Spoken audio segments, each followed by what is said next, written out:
Oke, jadi hari ini Pak merekam ulang lagi kita punya pembelajaran chapter 7. Why? Because Pak sudah rekam, hanya Pak lupa rekam sebelum online. Pak lupa online dulu. Online dulu sebelum rekam. Jadi akhirnya kalau ini kalau Pak tidak login dulu, berarti nanti rekamannya tidak tersimpan. Jadi sorry ya, my bad. Karena memang ini juga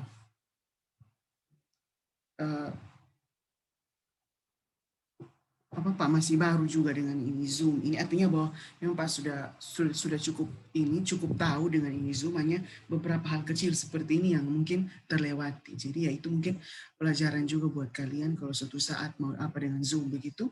Kan kalau Zoom itu kan kita bisa gabung tanpa harus login kan. Nah, ini Pak mungkin waktu itu yang dengan kita sama-sama itu Pak lupa login. Nah, terus Pak rekam. Jadi ketika rekam ternyata dia tidak akan masuk, jadi harus login dulu. Jadi ini Pak sudah login, and then Pak rekam lagi. Jadi sudah tidak apa-apa, kita ulang lagi. Tapi nanti ini Pak akan segera posting di GC ya. Jadi mengenai chapter 7 transport in plants, waktu itu juga mungkin sedikit saja yang hadir ya, sekitar berapa orang, 10 orang kah yang hadir. Tidak sampai 19 ya. Jadi nanti ini bagi yang sudah hadir dan mau menonton lagi silakan. Bagi yang tidak sempat hadir itu yang justru lebih diutamakan, kalian harus menyimak video pembelajaran ini ya. Jadi chapter 7 transport in plants. Jadi kenapa sampai sistem transportasi itu sangat-sangat dibutuhkan oleh tumbuhan? Jadi yang pertama, mereka itu butuh mentransportasikan air dan garam-garam mineral dari tempatnya berasal atau di tanah gitu kan, atau air, kemudian mereka harus serap itu menuju ke bagian tubuh tumbuhan yang membutuhkan.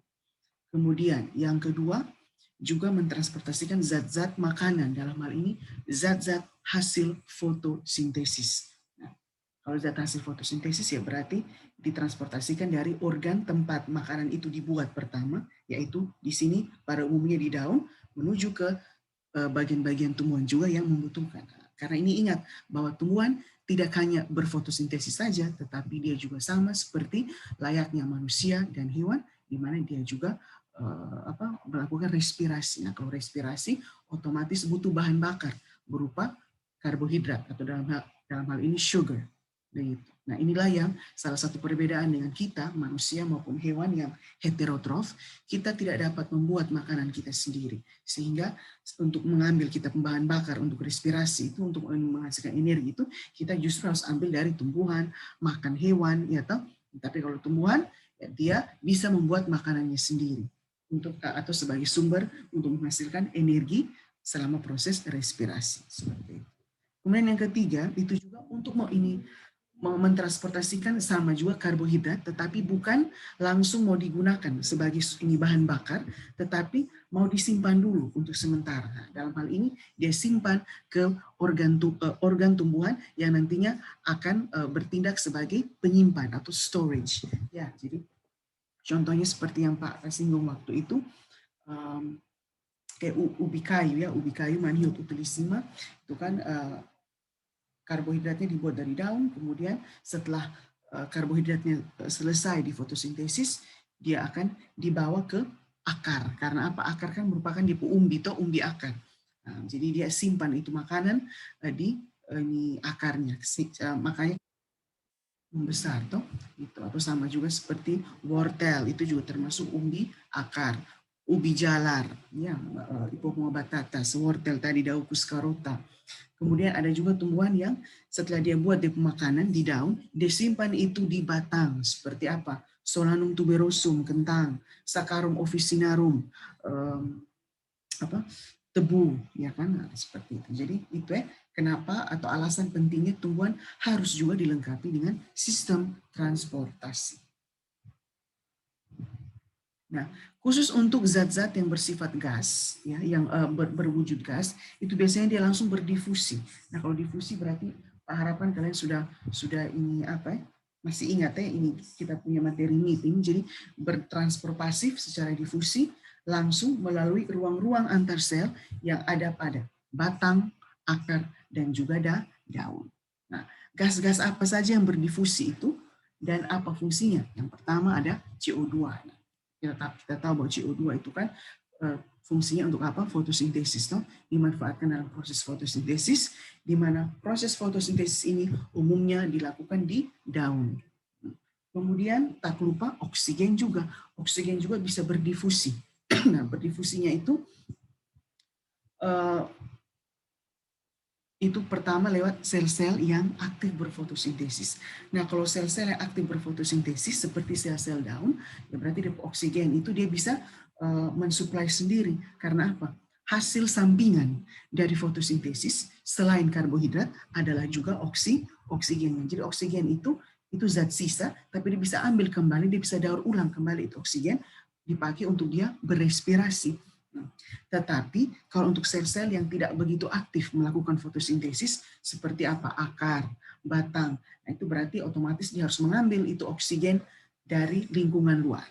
Nah, kalau diambil dari lingkungan luar itu ya umumnya dari apa? Misalnya lentisel yang ada pada batang gitu. Kemudian pada akar juga beberapa buku referensi mengatakan bahwa akar juga punya lentisel. Jadi itu apa, pori-pori dari akar itu juga lewat lentisel, ya oksigen masuk juga lewat situ. Tetapi kalau sel daun ya mungkin dia itu lewat stomata. Kalau sel daun ya, kalau memang itu daun itu dia tidak aktif berfotosintesis begitu. Tetapi kalaupun ini stomata dari daun membuka, mungkin dia tidak aktif mengambil oksigen, tetapi lebih kepada mengambil karbon dioksida. Karena memang dia ambil karbon dioksida dulu, dia melakukan fotosintesis, baru hasil sampingan dari itu fotosintesis, oksigen, baru dia pakai itu kembali untuk berespirasi. Sedangkan karbohidratnya, ya dia atau ini amilumnya atau gulanya itu, dia akan transportasikan ke bagian-bagian tumbuhan yang lain. Oh ya, tolong juga kerjakan ini tugas Pak ada kasih tuh Pak cek. Ini sebelum Pak lupa ya, oke coba Pak share my screen. Ini Pak sudah posting, ini ada tugas buat kalian, plant transport. Ya, it is due kapan ini? Due ini 20 November. Kok lama sekali? 20 November, no, ini terlalu lama. Sorry, I will make it on 13. Kita, ya 13 itu terlalu lama. 13 of October, sorry.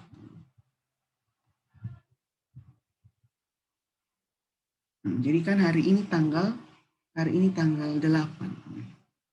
Pokoknya silakan. Nanti Pak akan WA lagi untuk mengingatkan. Jadi 13 November. Oke, sudah. Jadi due 13 November. Jadi tolong atur waktu sebaik mungkin. Supaya bisa dikerjakan tepat waktu. Oke, Pak share kembali yang tadi. Nah, kemudian ya ini mungkin perlu Pak tambahkan juga, selain CO2, selain oksigen, ada juga uap air atau air dalam bentuk gas yang juga bisa berdifusi secara langsung keluar masuk tumbuhan. Nah, inilah yang dikenal dengan istilah transpirasi ya. Jadi pengeluaran uap air dari tumbuhan melalui stomata menuju ke lingkungan luar. Nah, itu juga penting ya. Nah, kalau berhubungan dengan ini respirasi, tumbuhan itu kan dia tidak seaktif hewan ya. Jadi kayak kalau hewan manusia itu kan dia selalu bergerak aktif. Nah, tapi kalau tumbuhan itu kan dia cuma diam tinggal tempat saja dan dia cuma bertumbuh. Bertumbuh pun dengan laju yang sangat-sangat lambat dan kita pun mungkin tidak sadari bahwa itu tumbuhan itu sudah bertumbuh. Besok bagi kita datang bisa tambah tinggi. Besok lagi bisa tambah tinggi. Padahal waktu dia sementara sedang bertumbuh, mungkin itu agak sulit untuk diamati karena lambat. Gitu. Nah, karena dia dianggap tidak begitu aktif seperti ini, makanya dia dianggap tidak begitu membutuhkan energi dalam jumlah banyak. Nah, kalau dia punya kebutuhan energi itu tidak banyak atau sedikit, nah itu manifestasinya atau wujudnya itu dilihat dari dia punya laju respirasi yang cukup rendah.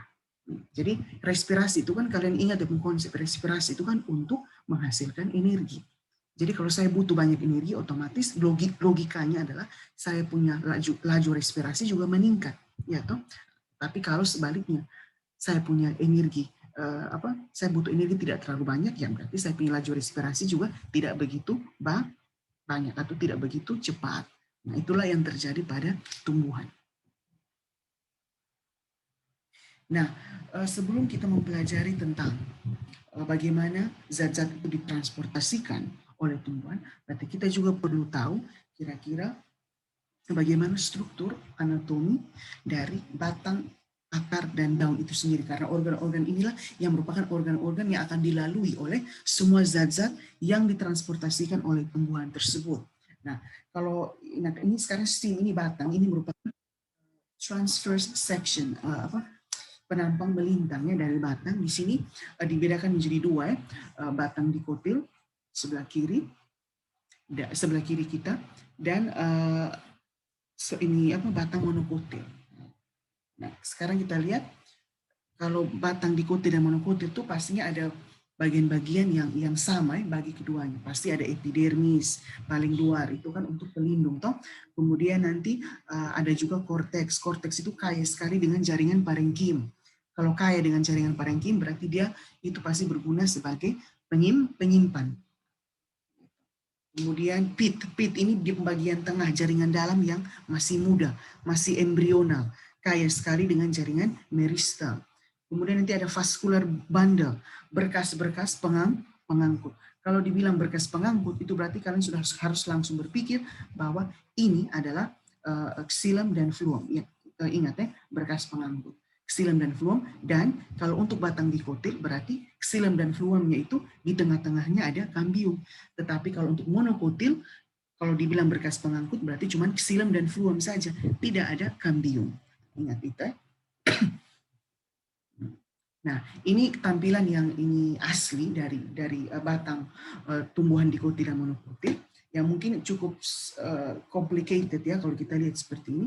Nah, makanya di slide berikut dikasih gambar gambar kartun, gambar visualisasi begitu yang lebih sederhana supaya kalian bisa tahu di pembatasan-batasan bagian yang lebih jelas. Oh ya, ini mohon maaf ya, mungkin kalian dengar ada suara kayak mendesing kok apa ini. Ini Pak lagi nyalakan kipas angin ya. Tapi semoga Pak suara lebih besar dari kipas angin, jadi kalian masih bisa mendengar ini dengan lebih jelas ya. Oke. Next, ya ini. Nah sekarang ini adalah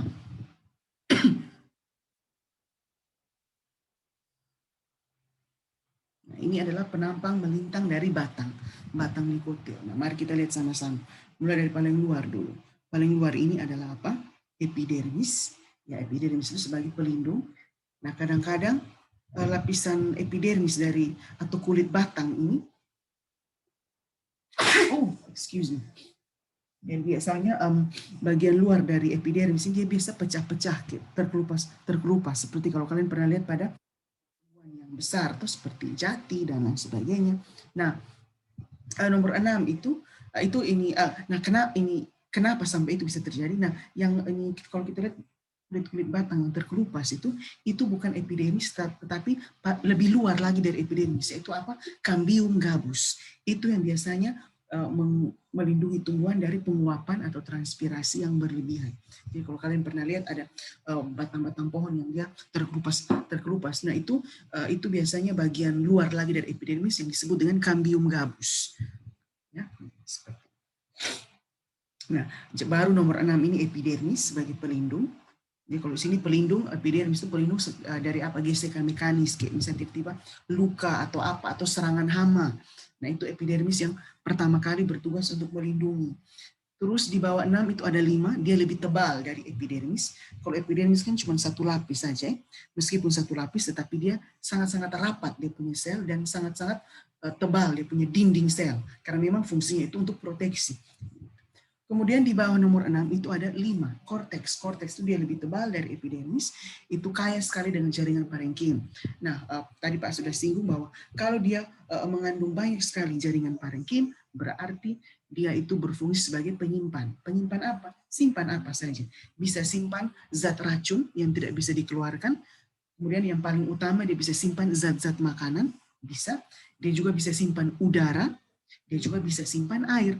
Jadi contohnya seperti kalau dia simpan makanan seperti umbi batang, ya toh. Ini kan kita berbicara batang. Jadi kalau tadi Solanum tuberosum, kentang, itu kan dia simpan makanannya di batangnya, ya toh. Berarti dia simpan itu di mana? Paling banyak simpannya di nomor 5, di korteks. Begitu. Kemudian atau dia bisa juga simpan udara. Contohnya seperti tumbuhan hidrofit, tumbuhan air seperti lotus, teratai. Nah itu kan dia harus keep dia punya buoyancy, dia harus bisa mengapung atau di permukaan air. Nah bagaimana hal ini bisa tercapai? Salah satunya dengan membuat dia punya batang itu berongga. Nah, berongga itu kalau kita lihat lebih banyak itu di parenkinnya itu juga terisi dengan udara. Nah, tapi sebaliknya tumbuhan xerofit, sebentar kita akan bahas ini di slide-slide terakhir. Tumbuhan xerofit itu dia tumbuhan yang hidup di tempat kering, ya, hidup di tempat kering. Nah itu berarti dia membatang, itu simpannya apa? Simpan air. Bahkan kalau kita belah, kita lihat isi dalam itu justru air. Jadi kadang-kadang kalau orang yang biasanya suka explore di kan dia harus bisa memanfaatkan sumber daya alam yang ada di sekitarnya atau untuk makan minum, kayak misalnya kalau dia explore di hutan berhari-hari terus tiba-tiba makanan habis apa, dia harus tahu, oh saya harus makan apa, saya harus minum apa. Nah kadang-kadang kalau minum, kalau dapat air susah atau kalau dapat airnya itu yang bersih susah, ada air tapi itu air kotor. Nah, kita harus minum air yang bersih dari mana? Mereka bisa ambil dari tumbuhan-tumbuhan xerofit ini, dia pembatang, mereka potong, baru mereka hisap dia punya air. Karena memang itu batang itu kan kaya sekali dengan air seperti itu. Nah, kemudian yang bulatan inilah yang merupakan berkas pengangkut tadi, vascular bundle. Nah, berkas pengangkut tadi Pak bilang berarti pasti terdiri atas xilem dan fluem. Nah, ini sekarang ada 1 dan 2. Mana xilem, mana fluem.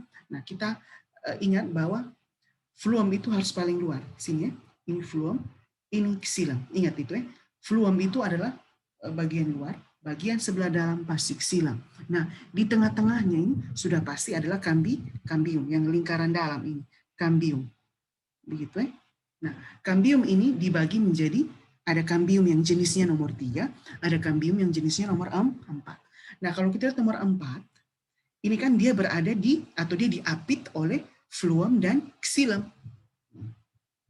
Nah, kalau dia kambiumnya di antara fluem dan xilem, berarti itu kambiumnya disebut dengan kambium vascular. Sebentar ya Pak, anotasi dulu. Lupa tulis di sini.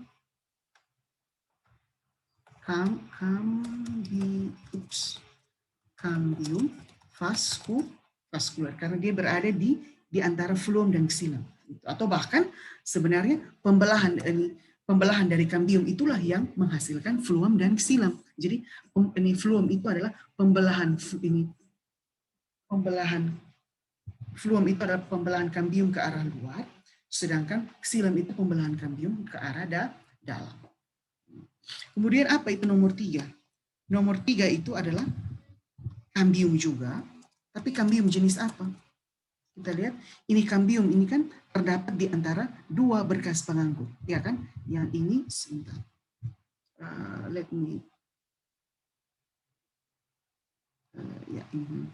ini toh, ini nomor 3 itu kan dia terletak di antara ini 1 dan yang ini terletak di antara 2 berkas pengangkut. Sehingga dengan demikian kambium ini juga tetap kambium, tapi kambiumnya disebut apa? Intervaskular. Nah, ingat itu ya. Jadi kambium bisa ada 2 jenis. Ada kambium vaskular di antara xilem dan fluem, kemudian kambium intervaskular di antara 2 berkas pengangkut. Seperti itu. Jadi nanti kalian bisa pause ini video untuk kalian lihat lagi begitu. Nah, yang lain Pak tidak perlu tulis ya. Ini 1 fluem. Fluem sudah tahu ada fungsi toh. Fluem untuk apa? Ingat saya, fluem F, fotosintesis. Jadi untuk mengangkut zat hasil fotosintesis. Terus nomor 2 Itu xilem. Xilem itu berfungsi untuk apa? Mengangkut air dan garam-garam mineral. Oke, Pak, clear my drawing dulu, and then we continue to the next one. Nah, itu tadi batang. Sekarang akar. Ya sorry ya, ini semuanya Pak harus dari bawah ke atas dulu, tapi ini loncat-loncat. Ya, ini akar sama juga yang tadi Pak tunjukkan itu, berarti dikotil dan monokotil, di mana yang sebelah sini, bisa lihat apung kursornya, ini sebelah kiri kita ini adalah dikotil, kanan adalah monokotil. Nah, dia juga sama kayak apa? Akar tadi itu dengan batang tadi ada epidermis, ada korteks, ya toh. Terus ada xilem, ada fluon, pasti ada juga ini pit yang tadi itu yang lebih ini apa itu?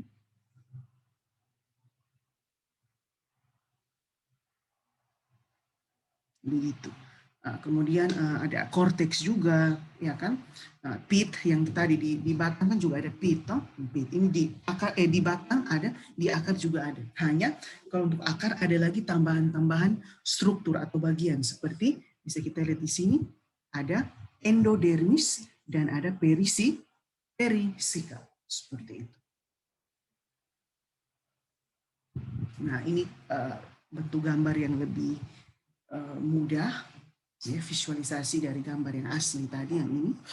Nah, kita lihat ya, paling luar epidermis yang hijau muda ini, hijau tua ini dia cuma satu lapis, ya, itu epidermis, pelindung sama. Kemudian beberapa sel epidermis akan termodifikasi menjadi bulu akar. Nah, kalau bulu akar itu fungsinya untuk bidang penyerapan air. Nah, supaya dalam satu satuan luas, ya, itu banyak volume air dan garam-garam mineral yang dapat diserap seperti itu. Itu epidermis dan bulu akar. Jadi kalau ditanya bulu akar itu berasal dari mana? Berasal dari modifikasi epidermis, ya. Dan fungsinya untuk memperluas bidang penyerapan. Nah, kemudian tetap sama juga ada korteks. Korteksnya lebih tebal, itu oleh jaringan parenkim, dan ya sama juga kayak bisa simpan air, simpan udara, simpan makanan. Seperti kalau umbi akar itu kan berarti pasti dia simpan di sini amilum, ya kan? Seperti itu. Nah, kemudian ada juga endodermis. Nah, ini yang penting. Endodermis ini dia yang lingkaran merah ini. Endodermis ini adalah kumpulan dari sel-sel yang mengalami penebalan, yang fungsinya itu untuk apa? Menyeleksi air dan garam-garam mineral yang diserap oleh akar sebelum dia dihantarkan ke xilem. Kita ingat bahwa xilem itu kan tujuannya untuk mengangkut air dan garam-garam mineral, toh? Nah, tetapi xilem itu dia tidak bisa menyeleksi. Istilahnya xilem itu apa yang dikasih dia langsung angkut. Nah, ini yang kita khawatirkan, bahwa ketika yang diangkut itu mungkin zat-zat yang bersifat racun, atau zat-zat itu berguna, hanya dia punya jumlah berlebihan atau jumlah berkekurangan. Nah, xilem ini dia sel-selnya mati, jadi dia tidak bisa menyeleksi mana yang saya harus terima, mana yang saya harus angkut, mana yang tidak boleh, dia pun kadar harus berapa banyak, itu tidak bisa. Nah, oleh karena itu, sebelum itu air dan garam-garam mineral sampai ke dia diseleksi dulu itu air-air semua, garam-garam mineral. Nah, diseleksi oleh apa? Endodermis. Setelah endodermis seleksi, baru xilem tinggal terima bersih saja, istilahnya seperti itu, baru tinggal angkut menuju ke bagian atas tumbuhan. Seperti itu. Nah, kemudian ini juga ada, ini xilem, jadi bentuknya X yaitu, atau bentuknya plus itu xilem. Nah, yang kuning ini adalah fluam. Ya, fluam itu ya fungsinya kita sudah tahu. Kemudian di antara fluam dan xilem itu dia punya kambium, ada kambium. Ya, kambium itu ya fungsinya untuk apa? Pertumbuhan sekunder. Jadi itulah yang menyebabkan kenapa tumbuhan dikotil itu bisa tumbuh sangat-sangat besar, tinggi besar sekali, kayak pohon jati, pohon apa lagi, pohon beringin, pohon asam, pohon apa lagi. Ya, pokoknya macam-macam lah. Pohon mangga, ya tuh karena apa? Dia itu dilengkapi atau diperkaya dengan jaringan kambium. Jadi kambium itu bisa membantu dia untuk bertumbuh secara sekunder. Pertumbuhan sekunder itu maksudnya pertumbuhan menyamping, pertumbuhan melebar. Itu terus ada apa lagi? Nah, itu endodermis yang hanya ada di akar, tidak ada di daun, tidak ada di batang. Kemudian yang biru ini, semua yang berwarna biru adalah perisikel. Perisikel berfungsi untuk apa? Membentuk cabang akar.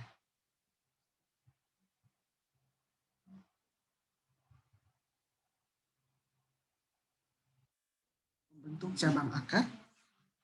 Jadi atau akar lateral. Jadi kalau akar lateral itu fungsinya untuk apa? Berbeda dengan bulu akar. Ingat ya, bulu akar berasal dari epidermis, tetapi kalau cabang akar atau akar lateral berasal dari perisikel. Nah, itu yang pertama. Terus yang kedua, fungsi dari akar lateral itu apa? Fungsi dari akar lateral adalah untuk memperkokoh berdirinya tumbuhan. Jadi kalau tumbuhan sudah tambah tinggi, itu dia satu akar saja, satu akar fokusnya mungkin tidak cukup. Itu akar harus bercabang-cabang supaya bisa lebih memperkokoh lagi berdirinya itu tumbuhan, begitu, supaya tidak gampang roboh misalnya. Ya, nah, jadi itu nanti dibantu oleh cabang akar yang dihasilkan oleh perisikel. Gitu ya. Kemudian, nah ini daun. Nah kalau daun ada dikotil, ada monokotil, ada beberapa perbedaan. Jadi lihat kalau dia ada bulatan-bulatan seperti ini pasti berkas pengangkut. Ada xilem, ada fluam. Oh iya, kalau misalnya ada bulatan seperti ini dan kita tidak tahu mana xilem, mana fluam, yang itu caranya seperti apa? Kita lihat dia punya ukuran sel. Kalau lihat ini di ukuran sel lebih besar kayak gini, itu pasti xilem. Tapi kalau ukuran selnya kecil-kecil, itu pasti fluam. Nah, kalau ini semua pasti berkas pengangkut. Dan karena ini tumbuhan monokotil, berarti pasti tidak ada kambium. Di antara xilem dan fluam tidak ada kambium. Tetapi kalau di sini pasti ada kambium. Begitu ya? Ini yang dikotil punya. Nah, kalau dikotil punya, ini ada epidermis, tetapi karena dia kan tipis, so jadi epidermis atas, epidermis bawah. Jadi kalian bayangkan daun yang tipis itu, kalau kita amati di bawah mikroskop, ya dia setebal ini. Setebal ini. Ini yang warna pink, ini adalah lapisan lilin atau kutikula. Ini stomata. Stomata atau mulut daun. Yang nanti itu tadi yang gas-gas itu berdifusi lewat sini. Nah, ini mungkin tampilan yang lebih visualisasi yang lebih sederhana. Lihat ini wax, itu lapisan lilin atau kutikula, berfungsi untuk melindungi daun atau tumbuhan pada umumnya dari transpirasi yang berlebihan seperti itu. Ini kemudian di bawahnya ada epidermis atas, ini nomor 2 epidermis atas, 6 epidermis bawah. Nah, beberapa sel epidermis termodifikasi menjadi stomata. Jadi kita sudah tahu bahwa modifikasi epidermis ini ada macam-macam. Ada yang berbentuk seperti bulu akar pada akar, ada yang bentuknya stomata pada daun. Itu epidermis. Kemudian ini yang tebal ini ada jaringan mesofil. Mesofil ini berfungsi utama untuk fotosintesis. Mesofil dibagi menjadi 2. Ada jaringan mesofil palisade atau jaringan tiang. Lihat bentuknya kayak tiang dan rapat. Dan dia punya klorofil sebenarnya lebih banyak. Kayak ini titik-titiknya lebih banyak. Jadi memang dia punya tujuan itu untuk untuk fotosintesis. Dan kalau ditanya mana yang lebih tinggi aktivitas fotosintesisnya, kita pilih yang di palisade. Kemudian jaringan mesofil, spons atau bunga karang. Lihat dia punya sel ini dia lebih jarang-jarang, lebih renggang, dan di klorofil itu lebih sedikit ya. Jadi memang dia juga bisa untuk fotosintesis, tetapi tidak seaktif jaringan palisade. Kemudian, nah ini karena ada ruang-ruang antar sel ini, ya berarti dia juga bisa untuk menyimpan udara. Nah, dan supaya gas-gas itu lebih mudah untuk berdifusi. Nah, kemudian kita lihat jaringan pada tumbuhan. Jaringan pada tumbuhan ini juga penting. Jadi kalau epidermis tadi Pak Su jelaskan, dia cuma satu lapis, dan dia membentuk sel seperti ini. Kemudian dia rapat juga, dan dapat dilindungi atau dapat dilapisi lagi dengan lapisan lilin, yang dia waterproof, kedap air, karena memang tujuannya untuk apa? Mencegah dari penguapan yang berlebihan, juga melindungi dari infection. Nah, melindungi tumbuhan dari infeksi hama ataupun mikroba. Gitu.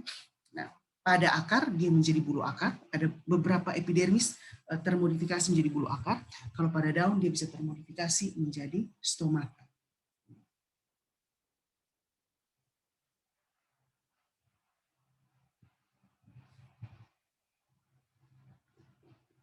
Kemudian parenkim. Jadi ya, ini dia penggambar ya. Jadi ini gambar sel ini mungkin kalau kalian pernah praktikum pengamatan sel yang kita kupas itu kan sebenarnya jaringan dari bawah tuh lapisan tipis itu baru kita amati di bawah mikroskop. Nah kalau dia bintik-bintik ini adalah dia punya nukleus atau inti sel. Okay? Kemudian kalau yang ini epidermis juga, tapi kalau ini ada di stomata daun. Ini epidermis daun ya. Lihat yang mulut, yang sama kayak mulut, makanya kenapa mereka bilang mulut daun, karena bentuk sama kayak mulut, ini kayak bibir toh. Ini bibir, nanti dia bisa buka tutup supaya gas-gas bisa masuk keluar. Nah ini stomata. Ini stomata. Tapi kalau yang ini semua adalah sel-sel epidermis. Ini inti sel.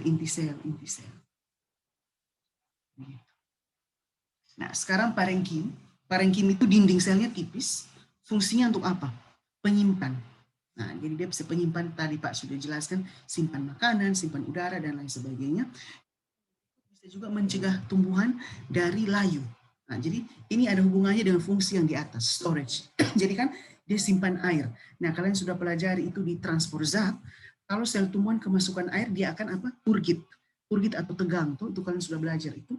Ketika air masuk ke dalam itu sel, dia langsung tegang. Sehingga nanti tumbuhan kalau kita siram itu, kalau tumbuhan layu, kita siram dia langsung tegak kembali tuh. Nah itu karena itu air-air semua yang kita siram itu disimpan di parenkim.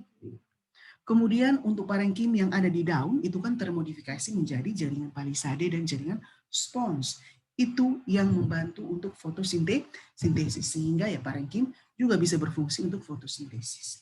Kemudian karena sel-sel parenkim ini juga dia tidak rapat ya, dia cukup renggang sehingga bisa juga berfungsi untuk apa? Pertukaran gas-gas seperti itu.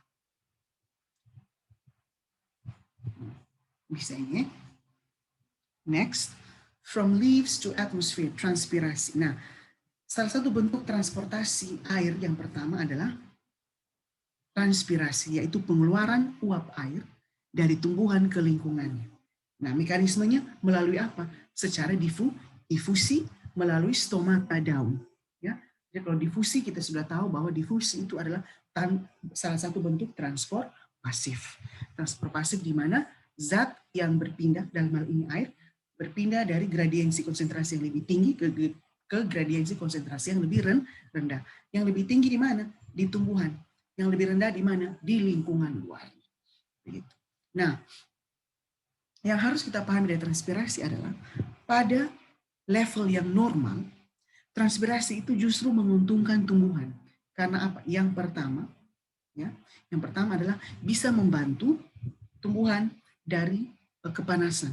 Nah, seperti itu. Sama kayak kita kalau panasan berkeringat, tapi kalau tumbuhan, kalau memang di lingkungan sekitar itu sangat-sangat panas, dia bisa transpirasi sedikit supaya uap air itu yang keluar bisa membawa serta panas. Sehingga suhu bisa menurun kembali. Karena kalau terlalu panas, enzim-enzim yang ada di dalam tubuhnya itu akan terdenaturasi. Enzim-enzim ini Pak sudah jelaskan, toh enzim-enzim ya. Oh iya, enzim. Oke. Karena sebelum MIT itu, sorry ya, ini Pak pending dulu Pak omong dulu. Kita sebelum MIT itu kan Pak sudah jelasin tentang enzim dan biological molecule. Jadi ini kayaknya babnya cukup banyak ini. Jadi kayaknya Pak akan kasih 2 bab saja supaya kalian jangan terlalu susah. Ini karena 2 bab saja itu juga cukup sulit. Yang biological molecule dan enzim. Itu kan Pak belum bahas toh. Kita belum ujian itu toh. Jadi nanti mungkin itu yang Pak UAS saja. Ini transport tumbuhan ini mungkin Pak ke semester 2 saja. Tapi nanti penyampaian secara lebih spesifik nanti saja. Oke, Pak lanjut dulu yang ini. What should I do? Apalagi? Oh ya. Nah itu fungsi transpirasi tadi, supaya menurunkan suhu tubuh dari tumbuhan supaya jangan kepanasan. Sama seperti kalau kita sedang berkeringat. Itu yang pertama. Yang kedua, tapi yang paling utama, fungsi utama dari transpirasi itu adalah apa? Transpirasi itu harus terjadi supaya ini akar itu bisa menyerap air dan garam-garam mineral dari tanah. Nah, kalian bayangkan seperti ini, yang waktu kita interaktif itu kan Pak sudah jelaskan toh, kalau kita tuang air di dalam gelas, lama-kelamaan itu gelas akan penuh. Berarti kita mau tuang air lagi tidak bisa tuh karena sudah penuh. Nah, kalau tumbuhan, kalau misalnya dia tidak bertranspirasi, terus kalau itu tumbuhan sudah serap ini air ini banyak dan penuh, berarti dia tidak bisa lagi menyerap air lagi, dia sudah penuh, dia sudah jenuh. Nah, oleh karena itu kalau dia bisa mengeluarkan dia punya air melalui transpirasi, maka dengan otomatis air dari akar akan ikutan naik ke bagian atas tumbuhan. Karena apa? Ketika air ada yang keluar, maka itu air itu akan segera digantikan, akan segera diisi oleh air-air yang di bawahnya. Jadi nanti kalau airnya keluar, nanti air dari batang naik ke atas daun, nanti air dari akar naik ke atas batang, nanti air dari tanah menuju ke akar. Nah, seperti itu. Jadi itulah tujuan utama sebenarnya dari transpirasi, supaya apa? Tetap memungkinkan penyerapan air dari tanah atau dari akar, karena itu yang paling penting, karena di dalam tanah itu kan yang mengandung nutrien-nutrien bagi tumbuh kembangnya tumbuhan. Nah, jadi kalau dia tidak bertranspirasi, berarti nanti tidak akan ada lagi penyerapan air di akar. Jadi itulah fungsi utama dari transpirasi, supaya tetap menjamin berlangsungnya penyerapan air dan garam-garam mineral di akar. Dan yang kedua, untuk membantu menstabilkan suhu tubuh tumbuhan, terkhususnya kalau berada di dalam lingkungan yang tinggi, kayak tiba-tiba suhu lingkungan meningkat, begitu. Nah, kita lihat di tanah ini, ketika akar sudah menyerap ini air, dan perhatikan akar itu nanti menyerap air secara apa? Osmosis. Kenapa harus secara osmosis? Karena akan diseleksi toh. Nah, diseleksi. Jadi nanti dia akan masuk secara osmosis. Begitu. Kemudian setelah masuk ke akar, dia akan dibawa menuju ke batang ini air. Nah, air ini kenapa ketika dia naik ke atas batang dia tidak jatuh kembali oleh gravitasi? Karena apa? Itu air itu dia saling terikat. Baik terikat satu sama lain maupun terikat dengan dinding pembuluh silam dari batang. Nah, ikatan antara sesama molekul air itu disebut dengan ikatan kohesi. Ya, jadi kohesi itu adalah, ini mungkin karena sudah belajar di fisika, ikatan antara kohesi itu adalah ikatan atau daya tarik menarik antara molekul yang sejenis. Dalam hal ini sesama molekul air melalui ikatan hidrogen. Itu yang pertama. Terus ada juga ini bentuk yang kedua, yaitu adesi, ikatan atau daya tarik menarik antara molekul yang tidak sejenis. Dalam hal ini apa? Molekul air dan pembuluh silam batang. Itu adesi. Jadi kenapa sampai air bisa bergerak naik ke batang? Karena ada dua faktor, kohesi antar sesama molekul air melalui ikatan hidrogen, dan yang kedua adalah adesi atau ikatan antara molekul air dan dinding pembuluh silam batang. Nah, makanya dia bisa naik terus tanpa harus terpengaruh oleh gaya gravitasi. Sudah begitu lagi ditambah dengan tarikan dari transpirasi. Ketika transpirasi air keluar, maka dia juga akan tarik air-air yang di bawahnya untuk naik juga, seperti itu. Jadi sampai sini bisa dipahami. Kemudian itu air akan sampai ke daun, di daun dia lewat silam, dia menuju ke jaringan mesofil tadi yang palisade dan spons, kemudian dia keluar melalui stomata. Nah, faktor-faktor apa saja yang mempengaruhi transpirasi? Yang pertama ada kelembapan. Apa itu kelembapan? Kelembapan itu adalah jumlah uap air yang ada di suatu lingkungan. Nah, kalau uap airnya sedikit, kalau uap airnya sedikit, berarti kelembabannya rendah. Kalau kelembaban rendah, berarti transpirasi akan meningkat. Berarti ingat ini dia berbanding terbalik. Apa tulis saja berbanding terbalik. Nah, itu berbanding terbalik. Jadi ini kelembaban menurun, ini transpirasi meningkat. Kemudian yang berikut, kemudian yang berikut, kecepatan angin dan suhu. Nah, ini dia satu paket. Kalau kecepatan angin meningkat dan suhu meningkat, itu transpirasi juga akan meningkat. Jadi berbanding lurus. Ya, toh buktinya kalau panas kan kita berkeringat tuh anggap saja penguapan tuh seperti itu. Dan angin. Nah, kenapa kalau kalian makan bakso yang hangat, kalian tiup-tiup dia. Tiup itu apa? Kita kasih kecepatan angin lebih tinggi tuh supaya apa? Cepat menguap sudah, supaya dia dingin kembali. Nah, jadi ini berbanding lurus. Semakin meningkat, laju transpirasi juga semakin meningkat. Kemudian intensitas cahaya. Nah, biasanya semakin tinggi intensitas cahaya, transpirasi juga akan meningkat. Nah, sehingga di sini yang harus dikontrol itu adalah stomatanya. Karena stomata itu kan membuka. Kalau intensitas cahayanya tinggi, biasanya stomata membuka. Supaya apa? Kalau ada cahaya, saya juga harus membuka supaya saya juga bisa ambil CO2. Karena CO2 tambah dengan cahaya, itu bisa membuat fotosintesis, bisa melaksanakan fotosintesis. Nah, jadi biasanya kalau intensitas cahaya sudah tambah tinggi, itu biasanya dia tidak dia tidak buka penuh. Dia mungkin tutup setengah saja, supaya dia bisa menyerap cahaya matahari, tetapi pada saat yang bersamaan, air dari dalam di tubuh jangan terlalu banyak keluar. Atau kadang-kadang sebaliknya, pada siang hari, dia tutup dia pun stomata, nanti pada malam hari, ketika laju transpirasi rendah, baru dia mulai membuka dia punya stomata. Jadi ini tetap ini kita tetap anggap berbanding lurus. Begitu. Kemudian ini tingkat kekeringan ya, tingkat kekeringan atau drought atau dryness itu dia berbanding lurus juga ya. Berbanding lurus. Begitu ya. Jadi kalau semakin kering, penguapan juga semakin meningkat. Begitu ya. Jadi yang berbanding terbalik cuman ini humiditas semakin rendah, laju respirasi meningkat. Oke, itu saja.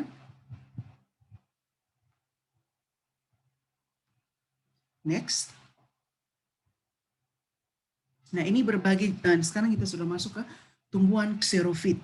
Nah, karena kalau kita berbicara soal transpirasi, itu tidak terlepas dari kita membahas tentang tumbuhan xerofit, atau tumbuhan yang hidup di daerah-daerah kering, atau kurang air. Nah, kita bisa lihat ini berbagai contoh jenis tumbuhan yang ada juga di kalian punya buku. Itu bagaimana dia punya adaptasi terhadap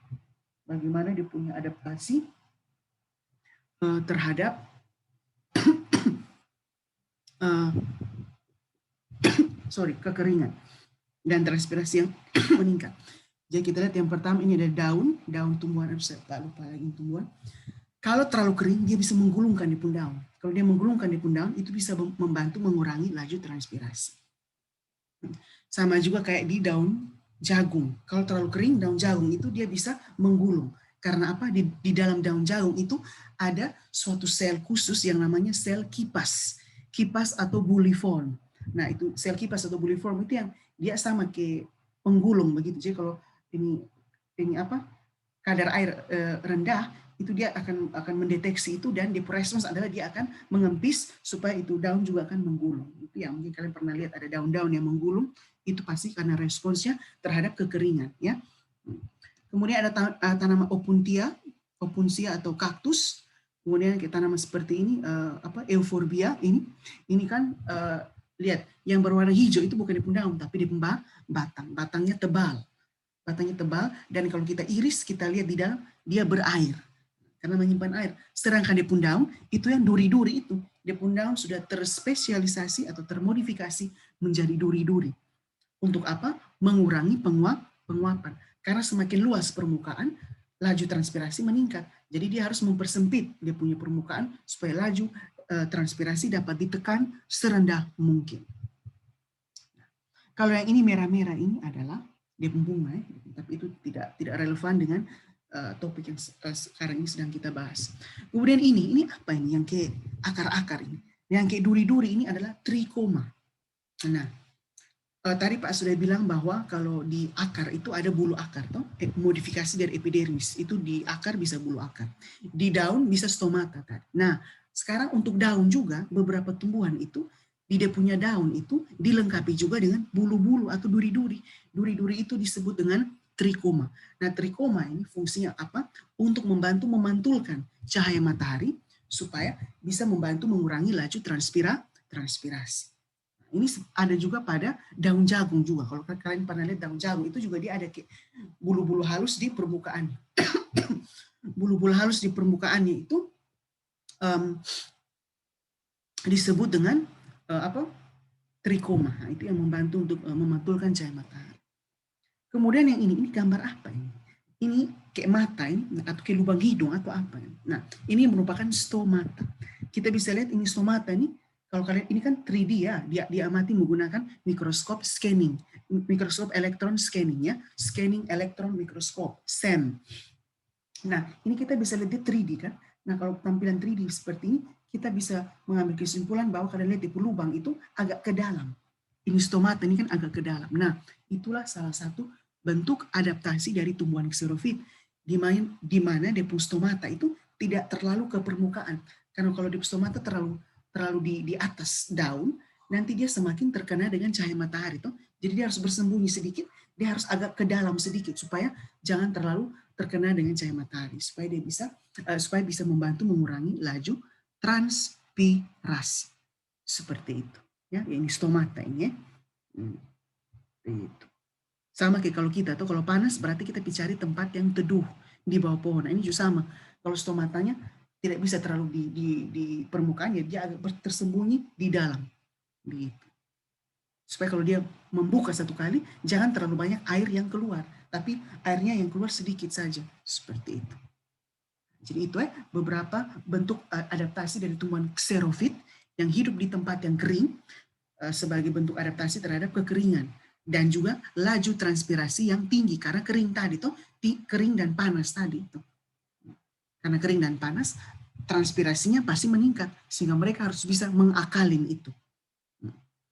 Mengakali itu seperti apa? Seperti banyak macam-macam ini berbagai jenis tumbuhan dengan dia punya adaptasi sendiri-sendiri seperti itu.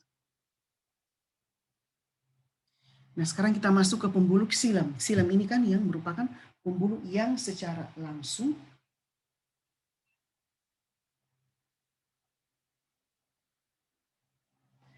Pak, ada lihat WA. Nah, kalau pembuluh xilam ini yang dia secara langsung mengangkut air dan garam-garam mineral. Nah, xilam itu bentuknya seperti apa? Nanti kalian bisa lihat juga di kalian punya buku Cambridge ya, pegangan. Bentuknya seperti itu. Dia bentuknya itu tabung yang ujungnya itu berlubang. Nah, berlubang dan saling menyambung satu sama lain. Dan sel-selnya itu mati. Jadi sel-selnya mati itu dia tidak bisa menyeleksi lagi zat-zat. Dia cuma tahu terima saja. Nah, makanya kenapa di akar itu butuh adanya endodermis. Kemudian selain dia pun sel mati, pembuluh xilam ini juga dia pun sel itu dinding selnya tebal oleh zat lignin. Lignin itu yang ada pada misalnya pada batang-batang pohon yang besar itu kan keras sekali itu di batang tuh. Nah, itu karena apa? Dia mengalami penebalan oleh zat lignin ini yang keras sekali. Nah, pembuluh xilam ini ada macam-macam komponennya. Jadi ada yang elemen pembuluh dan trakeid. Itulah yang secara langsung berperan dalam atau terlibat dalam transport air. Kemudian yang kedua ada serat-serat sklerenkim. Serat-serat sklerenkim itu yang berfungsi untuk mendukung atau memperkuat xilam supaya jangan mudah rusak. Ya. Kemudian ada juga parenkim xilam. Parenkim xilam itu yang dia bisa menyimpan ya mungkin air tadi. Makanya kenapa parenkim bisa juga membantu untuk apa? Sel jangan layu toh. Yang ini prevent from wilting ini toh. Ini prevents from wilting. Ya ini bisa kita asumsikan bahwa pasti parenkim xilam ini yang juga membantu karena dia menyerap air sehingga itu air itu yang akan membentuk tekanan turgor atau turgid tegang itu makanya tumbuhan bisa tetap tegak, ya toh. Nah, ini gambar dari penebalan xilam. penebalan itu radial. Kalian bisa lihat bahwa kalau xilem itu di pori-pori lebih besar, ini di pori-pori lebih besar, tapi kalau fluam pori-porinya lebih kecil. Nah itu tandanya, itu bisa kalian jadikan sebagai dasar untuk membedakan. Kalau digambar, xilem yang mana, fluam yang mana. Jadi kalau xilem itu yang besar ini, fluam itu yang pori-porinya lebih kecil. Seperti itu.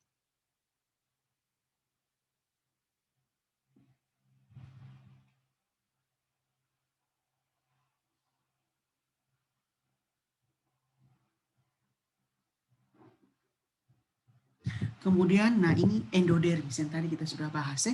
Nah, sebelum kita masuk ke struktur dari endodermis, kita harus tahu dulu jalur pengangkutan zat-zat dan air melalui akar. Nah, pengangkutan air dan garam-garam mineral melalui akar ini dapat berlangsung melalui dua jalur. Yang pertama, air dan garam-garam mineral itu dapat diangkut melalui bagian-bagian tumbuhan yang mati. Nah, itu disebut dengan jalur apoplas. Sedangkan yang kedua, dia bisa melalui bagian-bagian tumbuhan yang hidup. Nah, itu disebut dengan jalur simplas. Jadi ingat ya, ada dua jalur, apoplas dan simplas. Apoplas itu artinya dia lewat bagian-bagian yang tidak hidup. Seperti apa sih contohnya bagian-bagian sel yang tidak hidup? Seperti apa? Ruang-ruang antar sel dan dinding sel. Kalau ruang-ruang antar sel dan dinding sel, itu berarti apoplas. Tetapi kalau misalnya saja air dan garam-garam mineral itu melalui bagian-bagian tumbuhan yang hidup seperti melalui sitoplasma atau melalui plasmodesmata. Nah itu berarti simplas. Apa ini plasmodesmata? Ini plasmodesmata itu adalah hubungan antar sel. Jadi kalau misalnya kita bayangkan seperti kita punya rumah, apa tuh ada satu kamar dengan kamar yang lain, ada pintunya begitu. Nah pintunya itu yang plasmodesmata. Itu adalah penjuluran sitoplasma yang menghubungkan antara satu sel dengan sel di sebelahnya. Gitu ya. Nah, kalian lihat ini kan sel toh, ini sel, tapi di sini ada penghubung. Nah, itu yang plasmodesmata. Gitu ya. Nah, ini kita bisa lihat ini ketika air itu diangkut. Lihat kalau yang merah ini dia diangkut lewat dinding sel tuh lewat pinggir. Ini berarti apoplas. Lihat, dia angkut dari pinggir-pinggir dinding sel. Tapi kalau simplas dia angkut dari mana? Dari sel itu sendiri, dari plasmodesmata atau dari sini. Terus lihat ini plasmodesmata dia tembus. Nah, tetap begitu ya, bisa ini dipahami ya. Jadi apoplas dari pinggir-pinggir dari dinding sel. Kalau simplas itu dia dari dalam sel itu sendiri, dari lewat sitoplasma. Berarti bagian sel yang hidup. Dari sini. Nah, tetapi perhatikan sampai di merah, coba kalian lihat ada sesuatu yang menarik di sini. Yang hijau tetap hijau, berarti tetap simplas. Tetapi yang merah berubah jadi hijau, baru dia ke sini. Kalau ini sel, ini xilem kalau ini xilem. Nah ini cukup menarik, ya toh. Lihat pada batas yang merah ini, yang hijau tetap hijau, tetapi kalau yang merah dari yang apoplas dia berubah jadi hijau, berarti dari apoplas dia berubah menjadi simplas, baru dia bisa masuk. Nah, berarti merah ini apa? Apa yang diperbuat oleh merah ini? Nah, yang merah inilah yang merupakan endodermis. Nah, yang tadi Pak bilang bagian dari akar yang menyeleksi. Nah, jadi di dalam di dalam endodermis ini ada sel-sel yang mengalami penebalan oleh zat suberin. Ada di mana? Sebentar. Tertulis tidak suberin. Nah, tidak ada, berarti kalian ingat saja. Jadi yang merah ini dia tebal oleh apa? Lihat, yang merah ini terus yang merah-merah tua ini, merah tua itu penebalan sel-sel endodermis oleh zat suberin. Nah, suberin itu dia tidak sama seperti lignin. Suberin itu dia lebih kepada kedap air. Jadi kalau air sampai kepada sel yang mengalami penebalan oleh suberin, nanti dia tidak akan tembus. Itu endodermis. Jadi kalau ditanya apa itu endodermis, fungsinya adalah untuk menyeleksi zat-zat dan air yang mau masuk ke xilem. Nah, endodermis itu dilengkapi oleh suatu sel yang menebal oleh zat suberin. Penebalan sel-sel endodermis oleh zat suberin itu disebut dengan pita Kaspari karena dia punya bentuk itu seperti pita. Dan kalau Kaspari ini Pak lupa entah mungkin dia punya nama penemunya mungkin ya, jadi disebut Kaspari. Jadi itu ya. Kalau ditanya apa itu pita Kaspari atau Kasparian strip, itu berarti sel-sel dari endodermis yang mengalami penebalan oleh zat suberin sehingga menjadikannya kedap air. Kenapa harus kedap air? Tujuannya ini. Ini lihat. Ketika apoplas masuk ke sini, ke ini pita Kaspari, dia tidak bisa tuh karena kedap air. Maka dia langsung diarahkan ke bagian sel. Supaya apa? Zat itu diseleksi. Karena ingat, konsep dasar dari suatu zat itu ditransportasikan melalui sel adalah apa? Kalau dia melewati sel, berarti dia diseleksi. Kalau dia tidak melewati sel, berarti dia tidak akan diseleksi. Nah, kita maunya itu air dan garam-garam mineral yang diseleksi. Karena apa? Kalau diseleksi itu berarti dia itu berguna untuk tumbuhan. Ya toh? Kita seleksi. Mana yang tidak boleh masuk, kita tahan. Yang boleh masuk, kita persilahkan. Kemudian yang sudah dipersilahkan masuk itu kita atur di pungkadar. Toh? Tidak boleh terlalu banyak, tidak boleh terlalu sedikit. Nah itu semua hanya bisa terjadi kalau air dan garam-garam mineral masuk melalui atau masuk secara simplas. Tidak bisa secara apoplas. Karena kalau apoplas ini, dia kan melewati bagian tumbuhan yang mati, dinding sel. Dinding sel itu dia tidak sama seperti membran sel, dia tidak bisa menyeleksi. Nah ini yang nanti berbahaya, kalau dia lolos, berhasil masuk sampai ke xilem, ini yang berbahaya, karena dia punya zat itu belum diseleksi. Nah oleh karena itu, apoplas, kalau dia sudah sampai ke endodermis, mau tidak mau dia harus diarahkan ke simplas, supaya apa bisa diseleksi. Nah, bagaimana caranya dia diarahkan dari apoplas berubah jadi simplas, diarahkan melalui ini pita Kaspari tadi. Jadi itulah fungsi dari pita Kaspari, supaya dapat mengarahkan jalur pengangkutan apoplas berubah menjadi jalur pengangkutan simplas. Kenapa harus diubah? Supaya zat-zat dan air dapat diseleksi sebelum masuk ke xilem. Loh emang xilem tidak bisa seleksi, harus endodermis? Ya, xilem tidak bisa seleksi. Karena apa? Xilem tersusun atas sel-sel mati. Jadi dia tidak bisa seleksi. Biar dia ada membran sel juga sama saja, sel mati, dia tidak bisa beraktivitas. Dia hanya bisa terima saja. Seperti itu. Nah, jadi itulah konsep dasar yang mungkin kalian sudah bisa dipahami sekarang. Jadi yang pertama bahwa mau apoplas ataupun mau simplas tidak masalah. Tetapi kalau dia sudah melewati endodermis, yang simplas maupun apoplas harus diubah menjadi simplas. Ingat itu ya. Nah, jadi kalau simplas tetap menjadi simplas, tetapi kalau apoplas dia sudah sampai ke endodermis, dia langsung diubah menjadi simplas. Jadi intinya bahwa kalau sudah melewati endodermis, berarti semuanya sudah secara simplas atau melalui bagian tumbuhan yang hidup. Dalam hal ini melalui sel, bukan melalui dinding sel. Ingat itu ya. Tujuannya itu tadi. Jadi silakan playback ulang lagi, nonton ulang lagi ini video supaya kalian bisa dengar lagi apa yang Pak jelaskan sebelumnya. Nah, sekarang muncul pertanyaan. Kalau memang pada akhirnya harus kita ubah ke simplas, Pak, kenapa dari awal tidak simplas saja? Kenapa harus ada apoplas? Nah, karena apa? Simplas dan apoplas itu supaya apa? Pada satu satuan waktu bisa banyak air dan garam-garam mineral yang dapat diangkut. Nah, makanya jangan simplas saja. Kalau bisa apoplas juga supaya bisa lebih banyak lagi air dan garam-garam mineral yang masuk. Begitu. Nah, pokoknya mau banyak air ataupun mau banyak garam-garam mineral itu tidak masalah. Nanti sampai di endodermis baru saya seleksi. Nanti baru yang kamu yang apoplas, saya harus rubah dulu, saya harus seleksi kamu dulu menjadi simplas dulu. Begitu. Jadi itu alasannya kenapa harus ada simplas, kenapa harus ada apoplas. Ini kita berlogika saja bahwa karena memang dalam satu satuan waktu ya dia punya air itu dan garam-garam mineral harus diserap dalam jumlah banyak. Nah, nanti baru urusannya atau tugasnya endodermis yang menyeleksi itu. Nah kalau sudah diseleksi baru dia masuk ke xilem. Nah kalau sudah sampai ke xilem dia berubah jadi merah lagi. Lihat. Ketika dia berubah menjadi merah itu tandanya dia bisa apoplas lagi, ya toh. Tapi kalau apoplas tidak masalah karena apa? Di sini kan sudah diseleksi. Jadi meskipun dia apoplas di sini tidak apa-apa. Loh Pak, kenapa tidak simplas terus saja? Ya, dia mau simplas juga percuma karena apa? Tadi kan Pak sudah bilang, ini sel-sel kan mati. Yang di sini ini xilem, Ini xilem. Tempat tulis dulu. Yang ini kan adalah, aduh, ini kita tulis,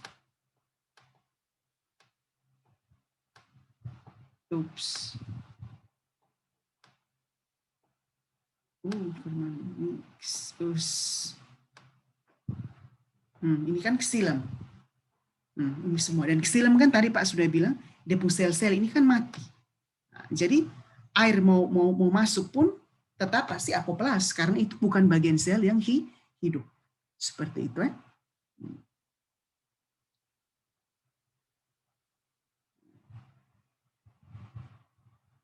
Ini gambar yang lain.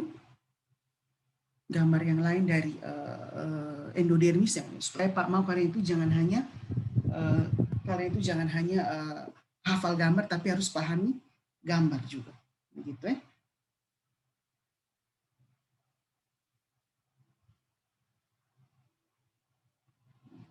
Oke, ini Pak hanya cuma kasih kalian lihat saja supaya begitu ya. Jadi, nah ini lihat merah apoplas, biru simplas, tapi kalau sudah sampai di endodermis semuanya mau tidak mau harus simplas. Nanti sudah sampai ke xilem mau apoplas juga tidak apa-apa, karena kan dia sudah diseleksi di sini. Nah, yang warna ungu-ungu ini yang merupakan pita Kaspari. Nah, tujuannya untuk mencegah supaya yang apoplas tidak boleh apoplas terus, dia harus simplas seperti itu. Nah, ini juga sama ya.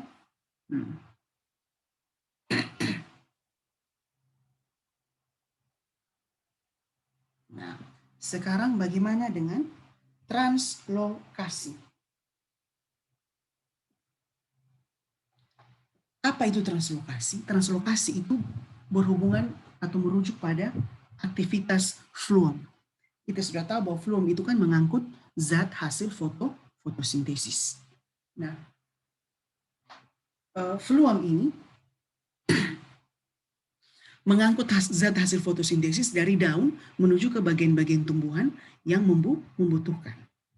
Nah, inilah yang dikenal dengan istilah translokasi, yaitu apa? Mekanisme pengangkutan karbohidrat hasil fotosintesis dari source atau sumber ke sink, organ penerima.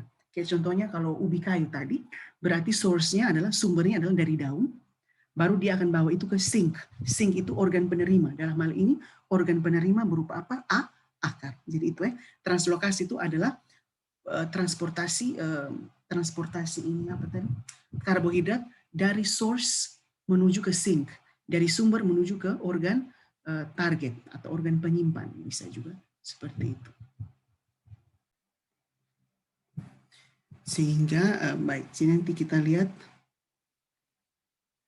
bagaimana prosesnya. Jadi tadi translokasi itu dari sumber, dari source ke sink, ya. Jadi bagaimana pemindahan atau pengangkutan zat hasil fotosintesis from source to sink.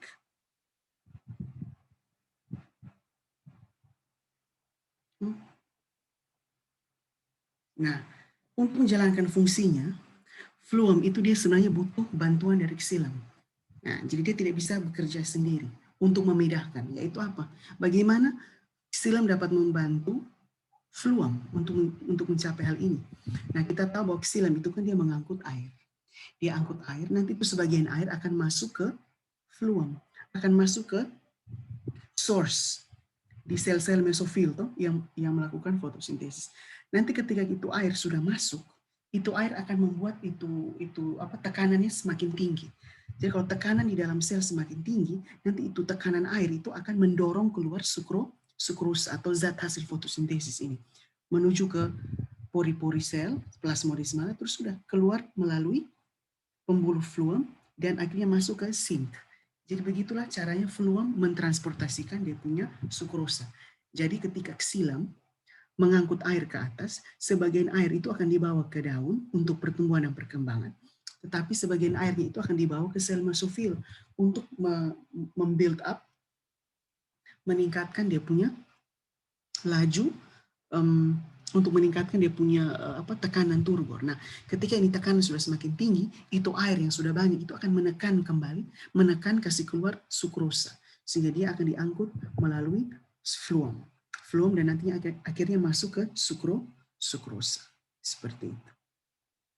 Nah, caranya itu adalah apa? Bagaimana sukrosa itu dikeluarkan. Nah, selain menggunakan tekanan dari air, juga menggunakan apa? Pompa kotransport.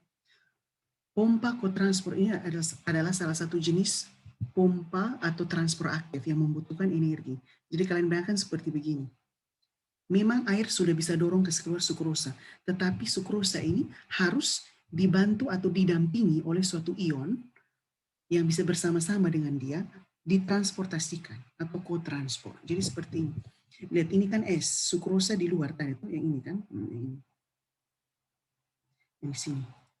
Supaya dia bisa didorong keluar, masuk ke dalam sini, butuh H, tapi masalahnya H plus ini ada di dalam. Jadi nanti H plus ini harus keluar, pergi jemput sukrosa, baru mereka dua masuk sama-sama. Itu yang disebut dengan kotransport. Nah masalahnya H plus kalau mau keluar, itu tidak bisa, harus butuh energi. Sehingga ini ada ATP dulu, energi, baru ini protein, bisa buka pintu, baru H plus keluar. Keluar, baru H plus ketemu sukrosa, baru dia jemput sukrosa, dia masuk bersama-sama. Nah, nanti waktu mereka berdua masuk, itu nanti ada dorongan dari air yang tadi. Yang ini. Baru dia masuk menuju ke ini sink atau sel yang akan menampung itu zat hasil fotosintesis. Gitu ya. Nah, kalau kita lihat getah fluom atau cairan di dalam fluom itu berisi apa? Nah, lihat, gulanya paling banyak tuh sukrosa, kemudian ada asam amino dan lain sebagainya. Tetapi kalau kita bandingkan dengan getah ksilam, itu kan tidak ada sama sekali. Karena memang ksilam bukan mengangkut glukosa, bukan mengangkut zat hasil fotosintesis. Yang dia angkut adalah garam-garam mineral yang selebihnya ini. Nah, karena getah fluom itu kaya sekali dengan sukrosa, makanya beberapa serangga itu sangat tertarik dengan pembuluh fluom. Jadi mereka punya mulut yang panjang, itu mereka bisa tembus, tusuk itu batang pohon, tembus sampai di fluom. Tembus sampai di fluom, baru dia akan sedot itu getah fluom yang manis itu. Nah kadang-kadang dia sedot terlalu banyak, kelebihannya bisa keluar dari dia pun bawah pantat ini. Ini serangga afid ini namanya. Afid ini termasuk serangga hamai begitu. Jadi lihat ini ya, di mulut itu dia tusuk sampai ke fluom, baru dia sedot terakhir kelebihannya itu bisa keluar lewat di bawah lubang pelepasan. Seperti itu. Sehingga yang terakhir bisa ini ya, yang ini kalau bisa ya.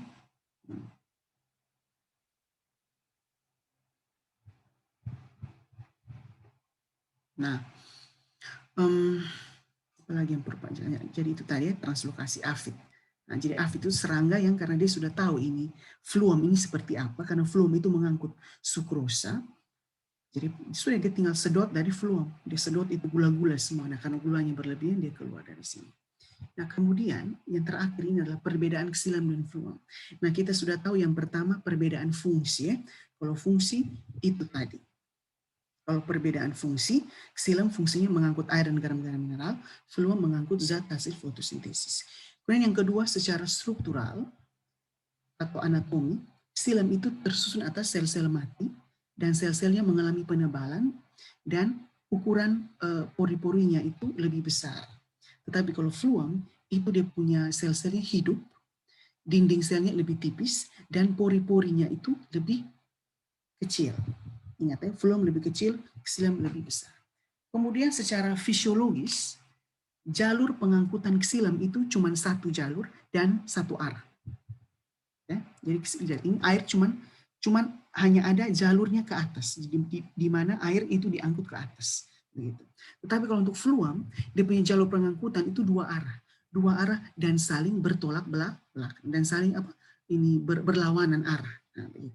Jadi Pak ulangi, ksilam cuma satu jalur saja dan itu satu jalur itu searah dari bawah ke atas, tidak bisa dari atas ke bawah. Kemudian kalau fluom itu dia punya jalur ada dua dan saling berlawanan arah. Satu jalur dari atas ke bawah, satu jalur dari bawah ke atas. Jadi itu tiga konsep, tiga perbedaan mendasar dari fluom. Dia pun fungsi, terus yang kedua dia pun anatomi, dan yang ketiga dia pun fisiologi. Fungsi di sini kita sudah tahu. Terus yang kedua, anatomi di sini berhubungan dengan dia pun sel-sel, mana yang mati, mana yang hidup, mana yang lebih besar, mana yang lebih kecil, dia pun pori-pori. Kalau perbedaan yang ketiga, fisiologi itu lebih kepada dia pun jalur pengangkutan. Mana yang cuma satu, mana yang cuma dua, mana yang cuma satu arah, mana yang berlawanan arah.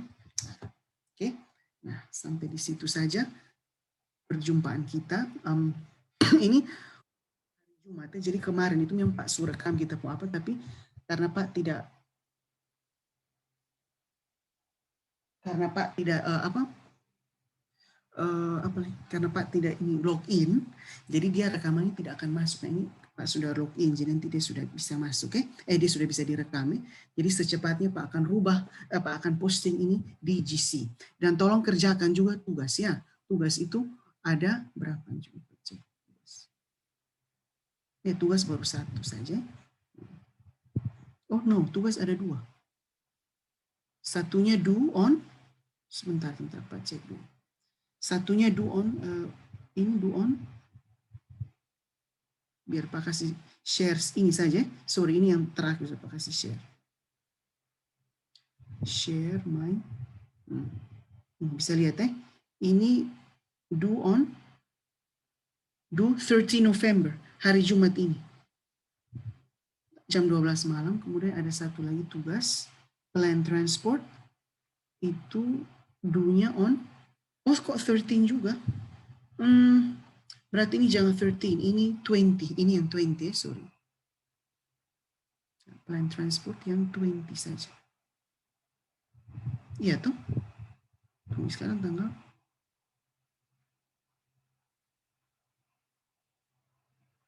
Oke, 20. Oke, itu sudah.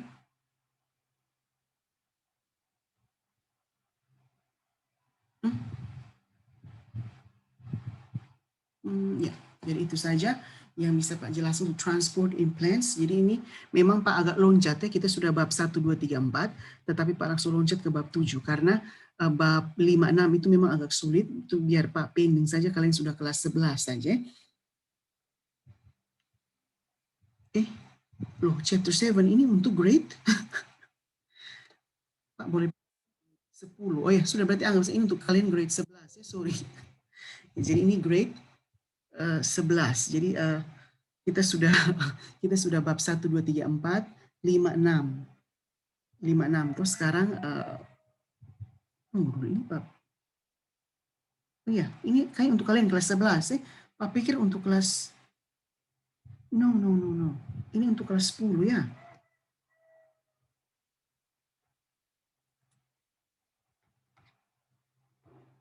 Wait a minute, I kind of forgot. Ini kelas 10 atau kelas 11 sih? Homeostatis dan oh no, ini kelas 10 ini kelas 10, sorry. Ya. Ini untuk kalian kelas 10. Jadi silakan, ini untuk hari Jumat. Jadi Pak rekam ini di hari Minggu, karena yang waktu kita ini online itu Pak sudah rekam, tapi tidak berhasil terekam karena Pak tidak masuk melalui akun. Nah, jadi sudah ini sekarang Pak sudah rekam dan Pak akan langsung posting di Facebook. Ya, di Facebook lagi, di Google Classroom. Oke, itu saja untuk hari ini. So ingat jaga kesehatan, atur waktu sudah untuk kerja tugas dan belajar, karena ini waktu lagi 3 minggu. Oke, itu saja. Take care of yourself ya, jaga diri baik-baik semua. Oke, see you all.